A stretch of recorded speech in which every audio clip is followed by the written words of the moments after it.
мен айта салайыншы, енді бәрі айтып жатыр ғой, сен деген ана жігітке ғашықсың деген сияқты. Кезінде енді 91-да кішкене танымал болып бастаған кезде барлық қыздар ғашық болып, анау суреттерін тасып, сөйтіп жүруші едік қой, жанкүйер болып. Негізінде кім еңлік нағыз адал фанат десем де болады. Сол өзінің группасына.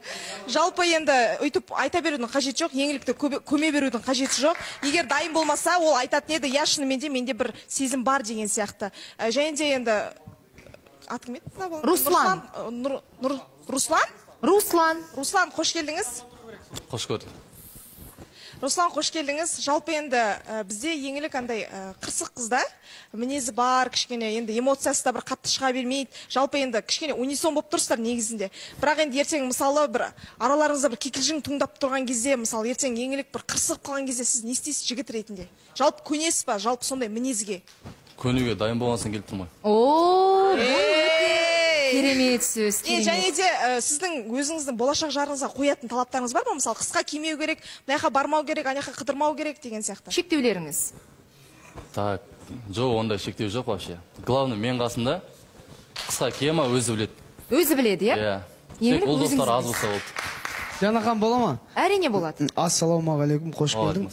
Еңлікке сұрақта, еңлік сенің болашақ жарыңның айлық табысы қанша болу керек? Күлдіңіз ғой еңлік? Әлде рекламада микрофонмен пікір таласып жатыр да, қазір естейік. Жоқ, былай болды да. Пікір деп айтыңызшы, Нұрсұлтан. Пікір. Сіздікі басқаша естіліп кетеді. Және Құдай қаласа деп айтыңызшы. Құдай қаласа. Сіздікі Құда қаласа деп естіліп кетіп жатады, иә? Кетіп жатыр ғой. Бәсе. Негізі ол былай болған болатын. Жандос маған бітеді да. Сен жаңа ғана... Әйтеуір бір шу болса, бір әңгіме болса, Жандос жүреді ортасында. Жоқ, маған бүйтіп айтады да, сен жаңа деген мына жерде отырып Жансаяға өзінше мен ақшаға қарамаймын деп отыр едің ғой. 500 мың деген кезде көзің жайнап кетті ғой дейді да. Сосын мен айтамын да, енді жайнаса не болыпты деймін да. 500 мың деген сіз үшін сонда көп ақша ма? Прямо андай ақшаға қараймын деп айтатындай дедім да. Сөйтіп едім, сен үшін сонда не 500 мың жеткіліксіз ба? Сен жаңа ақшаға қарамаймын дегенсің деген сияқты болып кетті. Негізі оны мен мынандай мағынада айттым да. 500 мың сонда сізге типа ақшасына қараймын дейтіндей дәрежедегі көп ақша ма деген сияқты олай болмады Жанахан.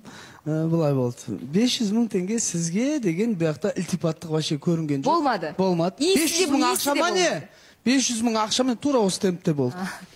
Ал ақша емес деген қанша болу керек болашақ жарың? Жоқ, неге сіздер сөз тасудан жалықпайсыздар, еркек адамсыздар ғой? Сен ше? Өзіме айтайыншы онда. Сіз еркек адамсыз, сіз мені өзіңізбен салыстырмаңыз. Сен онда әр сөзіңе фильтровать ет.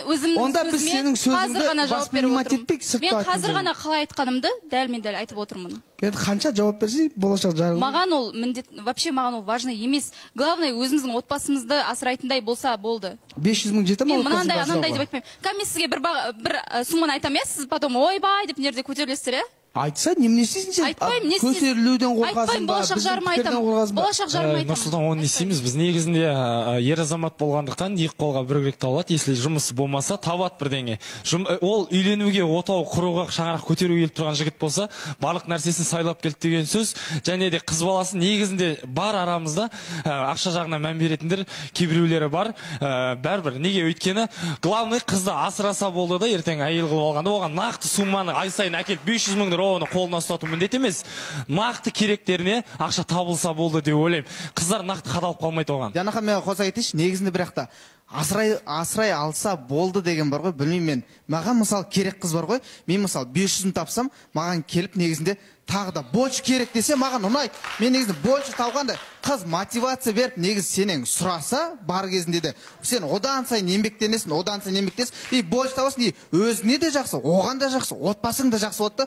Әшейін просто бір зарплатамен 300 мың, 200 мың жетеді деген, оны жеткізіп, ертең бүйтеді, қысылып, тар өмір сүргенше, кейіннен ол сұрасын, сен де табасың. Бекзат, мен соны айтып отырмын ғой енді. Барға қанағат, жоққа сабыр. Яғни бар нәрсені береді жігіт әйел алған кезінде.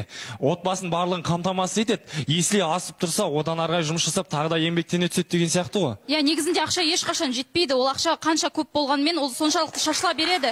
Менің айтып отырған, мен қазір сізге, например, болашақ жарым миллион тапсын десем, сіздер айтасыздар да, потом деген сияқты. Например, ол миллионның өзі де жетпей қалуы мүмкін. Ал оның тауып отқан 300 мыңы, 400 мыңы ол жетуі мүмкін. Сондықтан да ақша қаншалық көп болады, соншалықты ол тез шашылады. Ол білесің ба?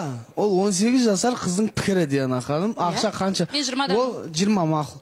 Ол ақша қанша? Білесің ба, мынандайда счастье не в деньгах дейді да. Счастье. Өз қанағаты келеді бол. Қазір деймін да анау ауылда 100 мың теңге, 80 мың теңгеге семьясын бағып атқан көкелер пультті былай ұстап тұрған. Мен айта салайыншы.